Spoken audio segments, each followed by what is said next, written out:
Bismillahirrahmanirrahim. Assalamualaikum warahmatullahi wabarakatuh. Alhamdulillahirabbil alamin wa bihi nasta'in ala umuri dunya waddin wassalatu wassalamu ala asrofil anbiya wal mursalin. Amma ba'du. Kepada yang terhormat Bapak dosen pengampu mata kuliah Hukum Perdata Bapak Ahsindinul Mustafa, dan tak lupa kepada yang berbahagia teman-teman sekalian kelas Hukum Ekonomi Syariah C. Pertama-tama, mari kita panjatkan puja dan puji syukur kehadirat Allah Subhanahu wa taala yang telah memberikan kita nikmat sehingga kita bisa belajar bersama di forum presentasi hari ini. Dan yang kedua, salawat serta salam mari kita panjatkan kepada Nabi kita Nabi Muhammad sallallahu alaihi wasallam yang telah membimbing kita dari zaman jahiliyah sampai zaman yang terang benderang ini. Perkenalkan, nama saya Afnan Misbahus Safli selaku moderator dari kelompok 9 yang akan mempresentasikan makalah dari kelompok kami, yaitu tentang hak milik dan penguasaan benda. Adapun anggota kelompok kami adalah Isnaini Badiatus Sa'diyah, yang kedua Muhammad Hisnul Islam. Baik, untuk mempersingkat waktu, langsung saja kepada presentator pertama, Afnan Misbahus Safli. Kepadanya dipersilahkan. Baik, saya Afnan Misbahus Safli sebagai presentator pertama akan menyampaikan tentang pengertian hak milik dan ciri-cirinya. Pengertian hak milik dapat dilihat seperti yang disebutkan pada pasal 570 KUH Perdata, yaitu hak milik adalah untuk menikmati suatu benda itu dengan sebebas-bebasnya, asal tak dipergunakan bertentangan dengan undang-undang atau peraturan yang diadakan oleh kekuasaan yang mempunyai wewenang untuk itu, dan asal tidak menimbulkan gangguan terhadap hak-hak orang lain. Kemudian menurut pasal 20 ayat 1 UU PA Undang-Undang Pokok Agraria, pengertian hak milik adalah sebagai berikut: hak turun-temurun, terkuat dan terpenuh yang dapat dipunyai orang atas tanah, dan mengingat ketentuan dalam pasal 6, berdasarkan ketentuan tersebut bahwa sifat-sifat hak milik membedakan antara hak-hak lainnya. Hak milik adalah turun-temurun, terkuat dan terpenuh yang dapat dipunyai orang atas tanah. Pemberian sifat ini tidak berarti bahwa hak itu merupakan hak yang mutlak. Berdasarkan ketentuan tersebut, dapat kita simpulkan bahwa hak milik merupakan hak yang paling utama jika dibandingkan dengan hak-hak kebendaan yang lain, karena yang mempunyai hak dan menikmati dengan sepenuhnya dan menguasainya dengan sebebas-bebasnya terhadap bendanya. Dengan demikian, pemilik benda dapat memperlainkan, menjual atau menghibahkan atau menukarkan atau mewakafkan dan sebagainya. Singkatnya, dapat dengan bebas melakukan tindakan hukum terhadap bendanya. Selain itu, pemilik dapat melakukan perbuatan-perbuatan yang material terhadap bendanya, misalnya memetik hasilnya, menyimpannya, atau bahkan merusaknya. Selanjutnya, tentang ciri-ciri hak milik. Sebagai kebendaan yang paling sempurna, hak milik memiliki ciri-ciri sebagai berikut. 1. Hak milik merupakan hak induk terhadap hak-hak kebendaan yang lain, sedangkan hak-hak kebendaan yang lain merupakan hak anak terhadap hak milik. 2. Hak milik ditinjau dari kualitasnya merupakan hak yang selengkap-lengkapnya. Hak milik bersifat tetap, artinya tidak akan lenyap terhadap hak kebendaan lainnya. Sedangkan hak kebendaan yang lain dapat lenyap jika menghadapi hak milik. Hak milik mengandung inti dari hak kebendaan yang lain, sedangkan hak kebendaan yang lain hanya merupakan bagian saja dari hak milik. Adapun ciri-ciri hak milik menurut Profesor Sri Sudewi Masjon Sofwan adalah 1. Hak milik merupakan hak induk terhadap hak kebendaan lainnya. 2. Hak milik merupakan hak yang selengkap-lengkapnya. 3. Hak milik bersifat tetap, artinya tidak akan lenyap terhadap hak kebendaan lain. 4. Hak milik merupakan inti dari kebendaan lain. Sekian dari saya serahkan kepada moderator. Terima kasih banyak kepada presentator pertama. Untuk selanjutnya dipersilakan untuk presentator yang kedua, Saudara Hisam. Waktu dipersilahkan. Mohon maaf sebesar-besarnya karena ada satu dan lain hal, Saudara Hisam tidak dapat melanjutkan presentasi.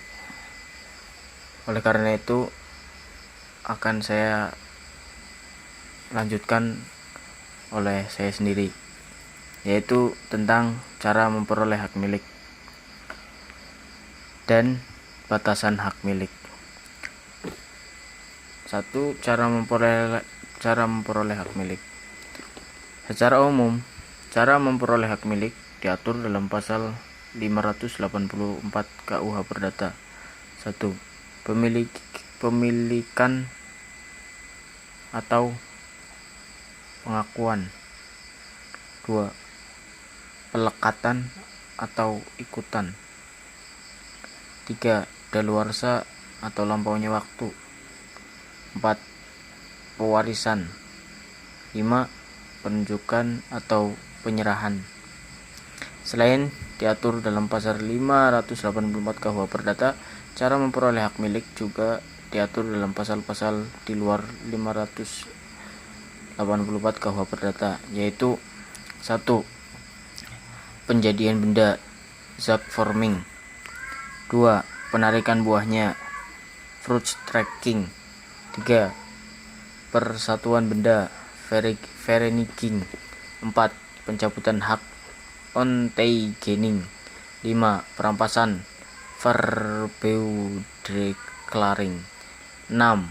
Pencampuran harta, bodelmaking. 7. Pembubaran dari sebuah badan hukum. 8. Abandonment. Selanjutnya tentang batasan hak milik. Menurut pasal 50 KUH Perdata, hak milik adalah hak untuk menikmati suatu benda dengan sepenuhnya, untuk menguasai benda itu dengan sebebas-bebasnya, asal tidak bertentangan dengan undang-undang atau peraturan umum yang diadakan oleh kekuasaan yang mempunyai wewenang untuk itu, dan tidak menimbulkan gangguan terhadap hak-hak orang lain. Ada beberapa hak milik yang diberi batas dan atau penggunaannya yang disebabkan oleh memudarnya sifat hak milik oleh droit inviolable et sacré. Timbul pengertian tentang asas-asas kemasyarakatan, social functionality. Adapun beberapa batasan terhadap hak milik. 1. Hukum tata usaha. Terbukti semakin banyaknya campur tangan penguasa terhadap hak milik. 2. Pembatasan oleh ketentuan-ketentuan dalam hukum tetangga. 3. Penggunaannya tidak boleh menimbulkan gangguan, hinder bagi orang lain.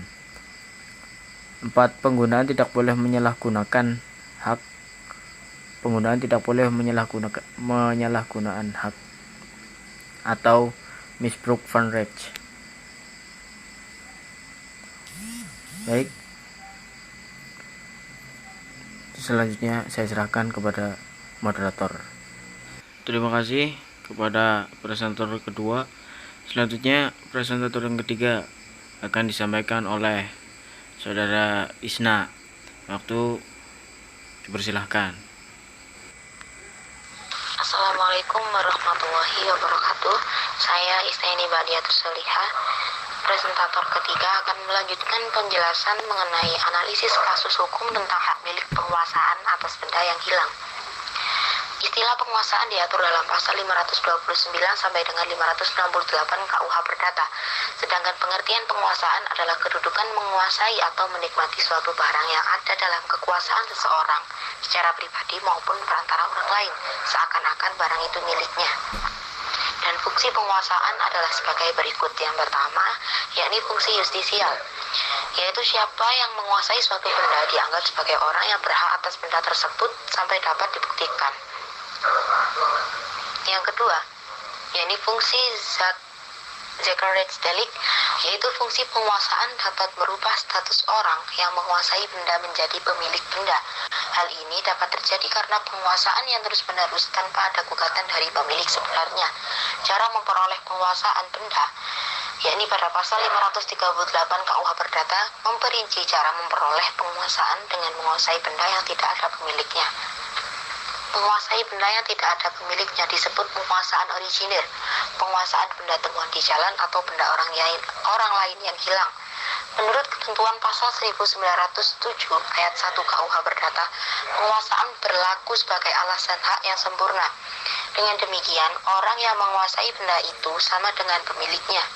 Ketentuan pasal 1977 ayat 1 KUH Perdata dibatasi oleh ayat 2, bahwa perlindungan yang diberikan oleh ayat 1 itu tidak berlaku bagi benda yang hilang atau barang curian. Siapa yang kehilangan atau kecurian suatu benda dalam jangka waktu 3 tahun terhitung sejak hilang atau dicuri bendanya yang hilang, berhak meminta kembali bendanya yang hilang atau dicuri dari pemegangnya. Jika seseorang berkeinginan untuk memiliki kembali bendanya yang hilang atau dicuri, bisa dengan cara berikut ini. Yang pertama yaitu dengan cara harus memiliki bukti kepemilikan barang tersebut, misalnya kwitansi atau bukti pembelian. Dan yang kedua, melakukan pendekatan secara kekeluargaan kepada orang lain yang diduga memiliki barang milik tersebut. Sekian penjelasan dari kelompok 8. Apabila ada kurang lebihnya, mohon maaf. Sekian, terima kasih. Wassalamualaikum warahmatullahi wabarakatuh. Demikian presentasi dari kelompok kami. Apabila ada kesalahan, kami mohon maaf yang sebanyak-banyaknya. Dan atas perhatiannya kami ucapkan terima kasih. Wassalamualaikum warahmatullahi wabarakatuh.